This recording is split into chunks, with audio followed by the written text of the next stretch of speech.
Hello दोस्तों, subscribe we are economics channel and click on bell icon for our latest videos. Hello दोस्तों, this is Vijay और आप back with my new video on we are economics. तो we are economics के इस वाली video में हम लोग बात करने वाले हैं credit creation bye commercial bank की। तो क्रेडिट क्रिएशन अगर देखा जाए, मैं आपको पहले से ही बता दे रहा हूं कि क्रेडिट क्रिएशन इस वाले चैप्टर का या फिर कमर्शियल बैंक वाले चैप्टर का सबसे इंपॉर्टेंट पॉइंट है। सबसे इंपॉर्टेंट पॉइंट है अगर देखा जाए तो आपके पेपर में, इसके पेपर में आने के लिए अगर देखा जाए ना 90% से भी ज्यादा चांसेस आपके पेपर में आ सकता है। ये कमर्शियल बैंक का सबसे इंपॉर्टेंट पॉइट कहलाता है credit creation in the economy. Mainly अगर देखा जाए ना, इकोनॉमी में पैसा किस तरीके से फैला जाता है, तो वो इसी तरीके से फैला जाता है कि क्रेडिट क्रिएशन के प्रोसेस से। अच्छा, मैं आपको अभी भी बता दूं कि अभी तक आपने हमारे चैनल को सब्सक्राइब नहीं किया है तो just do subscribe it, economics से रिलेटेड कई सारे वीडियोस पाने के लिए। And don't forget to click on the bell icon, जिससे आपको हमारे नए वीडियो का नोटिफिकेशन आ जाएगा। तो चालू करते हैं क्रेडिट क्रिएशन के बारे में जानना। अच्छा, मैं अभी भी बता दे रहा हूं कि बिल्कुल आखिरी तक ये वाला वीडियो देखिएगा, तभी आपको ये बहुत अच्छे से क्लियर हो जाए कि कहीं से कहीं तक कोई डाउट ना रह जाए कि क्रेडिट क्रिएशन में ऐसी कोई दिक्कत भी जाएगी आपको। ठीक है ना। तो बात करते हैं सबसे पहले इसकी डेफिनेशन से। तो डेफिनेशन क्या है इसकी? Credit creation is the process of creating money in the form of credit to the borrowers. कि क्रेडिट क्रिएशन एक ऐसी प्रोसेस रहती है जिससे ना कमर्शियल बैंक मार्केट में लोगों को लोन देके मार्केट में पैसे को फैला देता है। कि अगर देखा जाए बेसिकली, अगर हम लोग एक डेफिनेशन हम लोग पहले भी पढ़ चुके हैं, मेजरमेंट्स ऑफ मनी सप्लाई पढ़ चुके थे कि पैसा कहां कहां से होता है और कितना गिनते हैं। तो मेजरमेंट ऑफ मनी सप्लाई में हमने M1 देखा था। M1 मतलब कि मेजरमेंट 1। तो यहाँ पे कौन सी चीजें थी M1 में? C plus DD plus OD। यहाँ पे तीन चीजें थी, currency plus demand deposit plus other deposit. तो ये चीज तो हो गई। तो यहाँ पे आपको ये भी बता दूं कि अगर मेजरमेंट नहीं समझ में आ रहा है ये क्या होता है, मेजरमेंट ऑफ मनी सप्लाई को देखने के लिए आप ना एक बार इधर आई बटन पे देख लीजिएगा। अब मैं वो वाला वीडियो डाल दूंगा तो वो चीज़ आपको बहुत अच्छे से समझ में आ जाएगी। एक बार वो चीज़ जरूर देख लीजिएगा, छोटा सा वीडियो है, उसके बाद ये देखिएगा। तो यहाँ पे हमने क्या देख लिया कि मेजरमेंट 1 में तीन चीजें होती हैं, करेंसी, डिमांड डिपॉजिट और अदर डिपॉजिट। तो कमर्शियल बैंक फोकस किस पे करता है? कमर्शियल बैंक फोकस करता है डिमांड डिपॉजिट पे। जितना ज्यादा डिमांड डिपॉजिट होगा उतना ज्यादा मार्केट में मनी सप्लाई बढ़ता जाएगा। तो कमर्शियल बैंक फोकस करता है डिमांड डिपॉजिट पे। कमर्शियल बैंक अगर चाहे तो ये डिमांड डिपॉजिट ना बहुत सारा बढ़ा सकता है। कैसे बढ़ा सकता है वो हम समझेंगे बहुत अच्छे तरीके से एक एग्जाम्पल से। तो example, let's take an example to understand this. तो एग्जाम्पल हमने क्या ले लिया कि all this creating credit process start with the cash reserve. कि अगर ये देखा जाए ना तो पूरी कैश क्रिएटिंग क्रेडिट क्रिएटिंग की प्रोसेस जो होती है ना, कहां से चालू होती है? कैश रिजर्व से चालू होती है। तो कैश रिजर्व को लाने के लिए हमने क्या किया? So let's take mister X comes to the bank to deposit his ₹10,000 in saving account. कि मान लेते हैं कि ये एक मिस्टर एक्स है ना, मिस्टर एक्स एक करके बंदा है ये, है ना। तो ये चला गया कहाँ? बैंक में, है ना। ये मैंने बैंक बना दिया, है ना। ये मिस्टर एक्स कहाँ आ गए? ये बैंक में आ गए। तो मिस्टर एक्स बैंक में आ गए, उन्होंने बोला कि मेरे को ना एक अकाउंट खुलवाना है। किसने बोला? इसने बोला बैंक वाले को कि मेरे को ना एक अकाउंट खुलवाना है, सेविंग अकाउंट खुलवाना है। उस सेविंग अकाउंट में यहाँ पे आपका ये सेविंग अकाउंट आ जाएगा, है ना। सेविंग अकाउंट में मेरे को ना अकाउंट खुलवाना है। उस सेविंग अकाउंट में मेरे को कितने? 10,000 रुपए जमा करने हैं, है ना। तो बैंक वाले ने बोला कोई दिक्कत नहीं, हम तो बैंक इसी के लिए खोल के बैठे हैं कि आपके पैसे जमा करें और आपको लोन दे सकें। बैंक के अगर देखा जाए, कमर्शियल बैंक के दो ही मेन काम होते हैं। पहला काम क्या रहता है कमर्शियल बैंक का? आपको लोन देता है। दूसरा काम कमर्शियल बैंक का क्या रहता है कि आपके पैसे अपने पास जमा करता है। बैंक आपको दो तरीके की चीजों के लिए लोन देता है, या तो खर्च करने के लिए या तो इन्वेस्ट करने के लिए। खर्च करने के लिए जैसे कि car loan, bike loan, home loan, और इन्वेस्ट करने के लिए जैसे तो आपके आ जाएगा बिजनेस लोन वगैरह। तो यहाँ पे मिस्टर एक्स तो चला गया। अब अगर देखा जाए तो कमर्शियल बैंक के पास टोटल कितने पैसे आ गए? 10,000 रुपए नए आ गए। तो कम ना आओ तो यहाँ पे आगे ये स्टार लगाते जाऊंगा, ये स्टेप्स हैं। ठीक है। तो पहला स्टेप तो ये था कि हमने एक क्रिएट कर लिया, क्या? कैश रिजर्व क्रिएट कर लिया। दूसरा स्टेप क्या है कि now the commercial bank have the cash reserve of ₹10,000, है ना। तो अब कमर्शियल बैंक के पास टोटल कैश रिजर्व कितने का हो गया? 10,000 का। और अगर यहां पे भी देखा जाए एक और चीज हो गई, तो ये टोटल कैश रिजर्व कितना आ गया? 10,000 हो गया। दूसरी चीज यहां पे एक चीज तो यहां पे ये हो गई। बी चीज यहां पे क्या हो गई कि कमर्शियल बैंक का जो जितना भी डिमांड डिपॉजिट रहता है, डिमांड डिपॉजिट रहता है, वो भी कितना हो गया? ₹10,000 हो गया, है ना। कि एक बार मैं फिर से यहां पर डिमांड डिपॉजिट की डेफिनेशन लिख दे रहा हूं कि डिमांड डिपॉजिट क्या होता है? डिमांड डिपॉजिट, है ना, demand deposit is that checkable deposit that checkable deposit which can be withdrawn or transferred on demand। कि डिमांड डिपॉजिट क्या होता है? डिमांड डिपॉजिट वो हमारा डिपॉजिट होता है जैसा चेकेबल डिपॉजिट हो, जो हम चाहें तो ट्रांसफर कर दें, जो हम चाहें तो विड्रॉ कर दें हमारी डिमांड पे। तो पहली चीज तो हमने समझ ली कि हम अगर मिस्टर एक्स हैं तो हमने जाके बैंक में अपना अकाउंट खुलवाया। कौन सा अकाउंट खुलवाया? सेविंग अकाउंट खुलवा दिया। तो सेविंग अकाउंट में ना इन लोगों ने ना हमें दो फैसिलिटीज दी थी। तो पहली फैसिलिटी तो दी थी उसने चेकबुक की दी थी, है ना। दूसरी फैसिलिटी इनने दी थी हमें किसकी? एटीएम कार्ड की, है ना, एटीएम कार्ड की। तो यहां पे हमारे पास एटीएम कार्ड है, हम जब चाहे पैसे निकाल सकते हैं। और दूसरी चीज हमारे पास चेक है, तो हम चेक फाड़ के किसी को दे देंगे तो वो अपने पैसे निकाल लेगा। तो मैं जब चाहे पैसे ट्रांसफर कर सकता हूं, जब चाहे पैसे निकाल सकता हूं। तो ऐसा पैसा जो मेरा बैंक में जमा है, जो हम जब चाहे निकाल लें, ट्रांसफर कर दें, तो ये पैसा मेरा क्या कहलाता है? Demand deposit. अब मैंने कमर्शियल बैंक के पास 10,000 रुपए दे दिए, तो कमर्शियल बैंक के लिए तो वो 10,000 क्या हो गया? कैश रिजर्व हो गया। और हमारे लिए क्या हो गया? वो डिमांड डिपॉजिट हो गया। मतलब कि अब हमारे कमर्शियल बैंक में कितने रुपए जमा है? 10,000 रुपए जमा है। अब हमारे पास कमर्शियल बैंक में 10,000 रुपए जमा है और हमारे पास एटीएम कार्ड है, चेकबुक है, हम जब चाहे पैसे निकाल सकते हैं अपनी इच्छा से। तो वो हो गया हमारा डिमांड डिपॉजिट क्रिएट। पर यहां पे अगर देखा जाए कि तीसरा स्टेप लिख रहा हूं मैं, तीसरी चीज लिख रहा हूं कि अकॉर्डिंग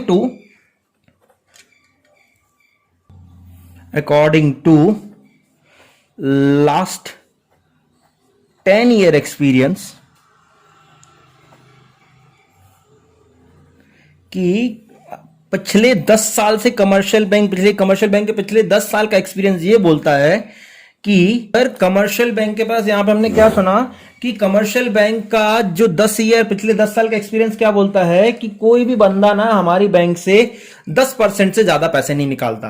कि कमर्शियल बैंक का एक्सपीरियंस क्या बोलता है कि हमारे पास जितना भी पैसा रखा हुआ है एट अ टाइम, कि हमारे पास जितना भी पैसा एट अ टाइम रखा हुआ है, उसमें से कोई भी बंदा 10% से ज्यादा पैसे नहीं निकलवाता।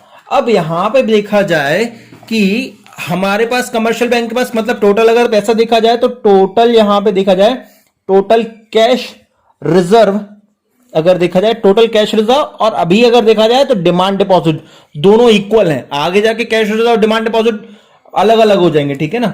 तो टोटल कैश रिजर्व और डिमांड डिपॉजिट देखा जाए तो कितना है? कमर्शियल बैंक के पास 10,000 रुपीज है।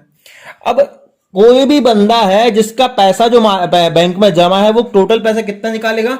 सिर्फ 10% ही पैसा निकालेगा, मतलब कि 10/100। तो टोटल पैसा वो कितना निकालेगा? 1,000 रुपीज निकालेगा। तो 1,000 रुपीज निकालेगा ना, तो यहां पे होगा क्या कि thus by keeping ₹1,000 as reserve to Mr. X by the commercial bank CB लिखता जा रहा हूं मैं। तो यहां पे क्या होगा कि कमर्शियल बैंक 10,000 रुपए का रिजर्व किसके लिए रख सकेगा? मिस्टर एक्स के लिए। मिस्टर एक्स का अगर देखा जाए तो मिस्टर एक्स ने कितना हमारे पास जमा किया हुआ? टोटल 10,000। उसने टोटल हमारे पास 10,000 जमा किया है। तो 10,000 के बाद 10%, अब कोई भी बंदा निकालेगा, कितना पैसा निकालेगा? 10% निकालेगा। तो मिस्टर एक्स की ही बात कर रहे हैं हम लोग। मिस्टर एक्स भी कितना पैसा निकालेंगे? 10%। तो 10,000 का 10%, 1,000 रुपए कमर्शियल बैंक ने अपने पास रख लिया। किसके लिए? मिस्टर एक्स के लिए। कि मिस्टर एक्स भी निकालेगा, कितना पैसा निकालेगा? 10,000 रुपए। तो जब भी कभी मिस्टर एक्स आएगा 10,000 रुपए से 10,000 का 10% मतलब 1,000 रुपए निकालने आएगा तो कमर्शियल बैंक दे देगा। तो by keeping ₹10,000 as reserve to mister X by the commercial bank, now commercial bank can lend excess money to another customer safely। कि अगर देखा जाए तो टोटल कैश रिजर्व कितना है हमारे पास? टोटल कैश रिजर्व हमारे पास कितना है? 10,000 रुपए का। क्यों? क्योंकि कमर्शियल में इसने कितने जमा किए थे हमारे पास पैसे? 10,000 रुपए जमा किए कैश रिजर्व। अभी इसको डिमांड डिपॉजिट भी मान लेते हैं। डिमांड डिपॉजिट कि उसका डिमांड डिपॉजिट हमारे पास कितना जमा है? 10,000 रुपए। या फिर हमारे पास टोटल कैश रिजर्व कितना है? 10,000 रुपए का। अब यहां पे देखा जाए तो रिक्वायर्ड कैश रिजर्व कितना है? कि रिक्वायर्ड कैश रिजर्व का मतलब कि कमर्शियल बैंक से वो बंदा जो भी पैसे निकालेगा कितना निकालेगा, 10% निकालेगा। 10% निकालेगा तो कितना हो गया अल्टीमेटली, 10,000 का एक 10% तो कितना हो जाएगा, 1,000 रुपए। तो 1,000 रुपए हमने क्या किया, अपने पास रख लिया। अब अगर देखा जाए तो ये वाला 1,000 रुपए इस 10,000 में से काट के देखा जाए तो मेरे पास एक्सेस कैश रिजर्व कितना बचा, कि एक्सेस कैश रिजर्व मेरे पास कितना बचा, टोटल 9,000 का। तो मैं अगर कमर्शियल बैंक हूं तो ये मैं एक्सेस कैश रिजर्व अपने पास रख के क्या करूंगा, मैं ये एक्सेस कैश रिजर्व अपने पास रख के करूंगा क्या। तो मैंने दिमाग लगाया नेक्स्ट पॉइंट में कि now commercial bank will lend this, दूसरी कहानी में बता रहा हूं, now commercial bank will lend this 9,000 rupees to mister Y. यहां पे दूसरा बंदा मिस्टर वाई पहुंचा उसके पास और कहने लगा कि मुझे लोन चाहिए, कितने रुपए का, 9,000 रुपए का लोन चाहिए, और कमर्शियल बैंक के पास 9,000 रुपए तो एक्स्ट्रा रखे थे। तो कमर्शियल बैंक ने उठा के 9,000 रुपए दे दिया उसको लोन। बट अगर यहां पे देखा जाए तो यहां पे बन जाता है एक नोट, कि नोट क्या क्रिएट होता है कि bank will never give loan in cash, कि कभी भी बैंक आपको लोन आपको कैश में नहीं देगा। Instead an account is open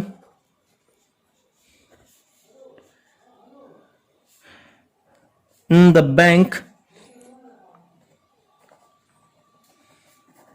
for the loan.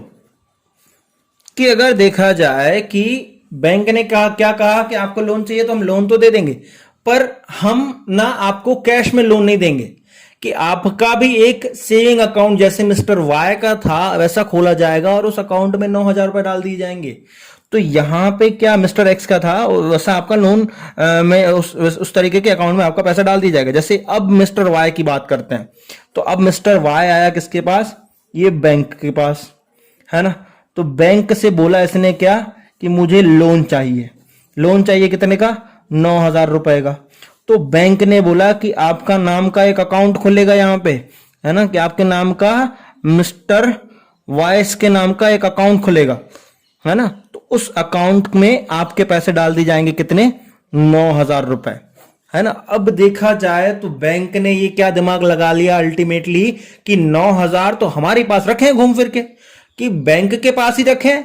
अब वाई के नाम पे एक अकाउंट खोल दिया तो अल्टीमेटली वाई को भी एक चेकबुक एक डेबिट कार्ड दे दिया कि भैया तुम जब चाहे पैसे निकाल सकते हो। पर अभी तो तुम पैसे नहीं निकाल रहे हो ना, अभी तो तुम्हारे पास रखे हैं पैसे, तुम अगर जाके एटीएम में चेक करके देखोगे कि हमारे पास कैश रिजर्व कितना रखा हुआ है, तो तुमने देखा कितना रखा है, 9,000 रुपए रखा है ना। तो तुम्हारे अकाउंट में 9,000 रुपए तो देखा जाएगा, पर तुम अभी निकाल रहे हो क्या, निकाल रहे हो नहीं निकाल रहे हो वो दूसरी बात हो गई, पर अभी तो तुम्हारे अकाउंट में कितना रखा हुआ है, 9,000 रुपए। यही देखा जाए तो वाई के अकाउंट में कितना पैसा, एक्स के अकाउंट में कितना पैसा रखा हुआ है, 10,000 रुपए। उसने एटीएम में जाके देखा तो उसके अकाउंट में 10 था, इसने एटीएम में जाके देखा तो इसके अकाउंट में कितना, 9 था। तो यहां पे देखा जाए तो कमर्शियल बैंक की एक और डिमांड डिपॉजिट क्रिएट हो गई, क्या कि मिस्टर वाई को भी इसको कितने पैसे देने हैं, 9,000 रुपए। तो यहां पे देखा जाए तो अगली चीज की टोटल डिमांड डिपॉजिट कितनी हो गई, टोटल डिमांड डिपॉजिट कितनी हो गई, मिस्टर एक्स की जो थी कितनी थी, 10,000 रुपए, है ना। यहीं पे देखा जाए तो प्लस इसमें और क्या ऐड कर देंगे, मिस्टर वाई की कितनी थी, 9,000 रुपए। तो टोटल डीडी कितनी हो गई, यहां पे total demand deposit commercial bank के पास कितना हो गया, वो कितना हो गया, 19,000 रुपीज। तो अब कमर्शियल बैंक के पास टोटल कितने पैसे जमा है, 19,000 रुपए, कि एक 10,000 रुपए किसके जमा है, एक्स के, एक 9,000 रुपए किसके जमा है, वाई के। एक्स ने पैसे आके हमारे पास जमा किए थे, वाई को पैसे हमने दे दिए। तो यहां पे टोटल डिमांड डिपॉजिट कितना हो गया, कितना, 19,000 रुपए हो गया। अब यहां पे 19,000 रुपए टोटल डिमांड डिपॉजिट हो गया। तो अब क्या करना है अपन को कि यहां पे रिक्वायर्ड कैश रिजर्व कितना चाहिए अपन को, रिक्वायर्ड कैश रिजर्व अपन को कितना चाहिए, वही 10%, है ना, कितना 10%, टोटल डिमांड डिपॉजिट का 10%। तो यहां पे 19,000 का 10% हमको चाहिए कि अगर y और x दोनों आ गए तो कितना कितना पैसे निकालेंगे, 10% निकालेंगे। तो y का 10% 100 रुपए और x का y का 10%, सॉरी x का 10% 1,000 रुपए और y का 10% कितना हो जाएगा 900 रुपए। तो 1,000 और 900 रुपए टोटल मिला के ये लोग कितना पैसा निकालेंगे 1,900 रुपए। तो ये लोग कितना पैसा निकालेंगे 1,900 रुपए। और हमारे पास एक्चुअल कैश रिजर्व कितना है, हमारे पास एक्चुअल कैश रिजर्व कितना है, हमारे पास तो 10,000 रुपए रखे हैं, हमारे 10,000 तो कहीं गए ही नहीं, हमारे पास टोटल 10,000 रुपए रखे हैं। 10,000 रुपए में से 19,000 मेरे को निकाल के रखने हैं एक्स और वाई के लिए। तो यहां पे क्या करूंगा मैं कि मेरे पास एक्सेस रिजर्व अभी भी बचेगा। एक्सेस रिजर्व अगर देखें तो हमारे पास 10,000 रुपए में से मैं घटा दूंगा कितने 1,900 रुपए। तो हमारे पास अभी भी 8100 रुपीज एक्सेस में बचे हैं। कि अगर मैंने दिमाग लगाया कि टोटल ये दोनों मिला के कितने पैसे निकालेंगे 10% निकालेंगे। एक्स का 10,000 जमा है तो एक्स 10,000 में से कितना निकालेगा 1,000। वाई का 9,000 जमा है तो वाई 9,000 में से कितना निकालेगा, कितना 900 रुपए। बाकी 9,000 और 1,000 निकाल के 1,900 में से निकाल के 8100 अभी भी हमारे पास कैश रिजर्व रखे हैं। तो मैंने दिमाग लगाया कि अब फिर से मैं क्या करूंगा अगले स्टेप में। Now again the commercial bank will lend this rupees 8,100 to another customer, है ना, कि फिर से ये कमर्शियल बैंक क्या करेगा अगले कस्टमर को क्या करेगा ये दे देगा पैसे। अब यहां पे टोटल देखा जाए डीडी तो कितना क्रिएट हो जाएगा, फिर से इसके साथ सेम होगा, तीसरे कस्टमर के साथ भी सेम ही होगा कि आपको पैसे तो मिलेंगे पर आपको पैसे कैश में नहीं मिलेंगे, आपके अकाउंट में डाल दिए जाएंगे। आपके अकाउंट में डाल दिए जाएंगे, आपको एक चेकबुक कैशबुक दे दिया जाएगा, चेकबुक और वो दे दिया जाएगा आपको एक डेबिट कार्ड, जब से आप पैसे निकाल सकोगे ट्रांसफर कर सकोगे, पर अभी कैश में नहीं दिए जाएंगे। तो अब टोटल डिमांड डिपॉजिट कितनी हो गई कमर्शियल बैंक के पास, एक अकाउंट था मिस्टर एक्स का, कितना जमा था उसमें 10,000, प्लस एक अकाउंट था मिस्टर किसका वाई का, उसका कितना जमा था 9,000 रुपए। अब एक अकाउंट किसका क्रिएट हो गया मिस्टर जेड का, मिस्टर जेड का उसके कितने जमा थे 8100। इन तीनों को जोड़ देते हो तो कमर्शियल बैंक में टोटल कितना आ गया 27,100, 27100। टोटल डिमांड डिपॉजिट कितनी हो गई 27100। और यहां पे अगर देखा जाए तो रिक्वायर्ड कैश रिजर्व कितना है, रिक्वायर्ड कैश रिजर्व अभी कितना है कि रिक्वायर्ड कैश रिजर्व हमें कितना चाहिए फिर से 10%। तो फिर से 10% मतलब कि 27,100 का 10% अगर देखें तो कितना होगा 2710, 2,710 रुपए हमें चाहिए। तो 2,700 रुपए 710 रुपए तो मेरे पास अभी अगर टोटल कैश रिजर्व देखा जाए तो क्या है, एक्चुअल कैश रिजर्व कितना है, एक्चुअल हमारे पास कैश कितना रखा है एक 10,000 रुपए, हमें चाहिए कितना है रिक्वायर्ड कैश रिजर्व कितना चाहिए 2710 रुपए। तो अगेन मेरे पास एक्सेस बचेगा, अगेन एक्सेस कैश कितना बचेगा 10,000 में से घटा देंगे हम कितना 2700। कि एक्चुअल कैश का फॉर्मूला क्या होता है, एक्चुअल कैश रिजर्व का फॉर्मूला क्या होता है कि एक्सेस कैश रिजर्व का फॉर्मूला क्या होता है कि actual cash minus required cash. Required cash घटा देंगे अगर किसमें से एक्चुअल कैश रिजर्व में से तो एक्सेस कैश रिजर्व बचा जाएगा। एक्सेस कैश रिजर्व उसके बाद हमारे पास कितना बचा 7290। तो इस तरीके से अगेन मैं 7290 का लोन दे दूंगा, 7290 का लोन दे दूंगा 7290। इसमें 2710 में और 729 जुड़ जाएगा, फिर से 729 घटा के 6,000 समथिंग का मैं लोन दे दूंगा फिर अगले बंदे को। तो इस तरीके से कमर्शियल बैंक क्या करता है लोन देता जाता है। अब ये प्रोसेस रुकेगी कहां जाके, this process of creating credit will stop when the commercial bank will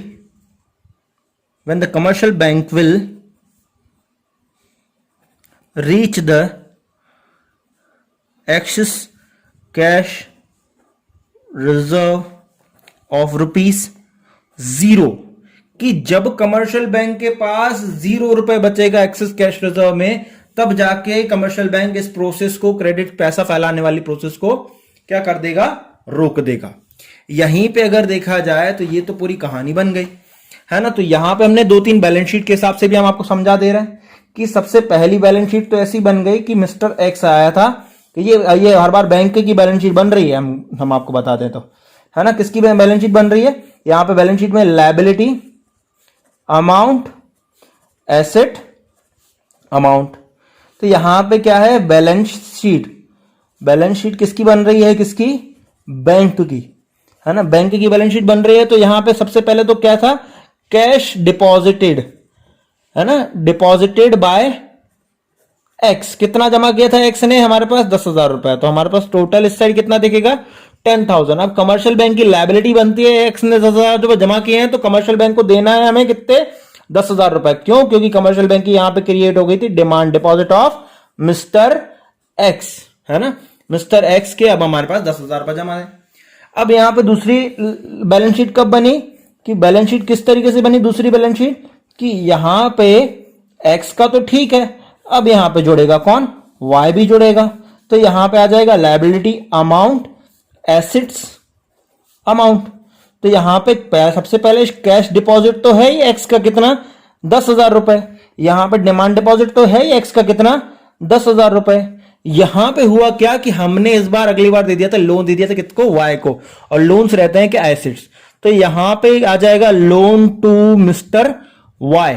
हमने मिस्टर वाई को लोन दे दिया कितने का? 9,000 रुपए का। और यहां पे 9,000 रुपए का अगेन डिमांड डिपॉजिट क्रिएट हो गया था वाई का। इसी तरीके से तीसरा भी जोड़ देते हैं। हमने लोन आगे जाके किसको? मिस्टर जेड को भी दिया था। तो यहां पे क्या आ जाएगा? 81,000। 81,000 जेड का भी पैसा हमारे पास रखा था, डिमांड डिपॉजिट ऑफ जेड। तो इस तरीके से अगर देखा जाए तो हम पैसा फैलाते फैलाते कहां तक जाके रुकते हैं? हम लोग पैसा फैला फैला के उस जगह पे जाके रुकेंगे जब हमारे पास टोटल डिमांड डिपॉजिट 1,00,000 रुपए की क्रिएट नहीं हो जाती। कितने की? 1,00,000 रुपए की। अब 1,00,000 रुपए का हमें कितना देना है मार्केट में? 10%।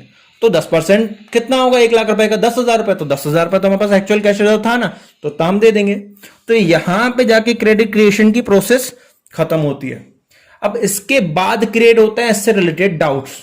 तो उसके डाउट देखने के लिए हम इसका अगला वीडियो और बनाएंगे, क्योंकि वीडियो बहुत बड़ा बन गया है। So thank you so much girls and guys for watching this video.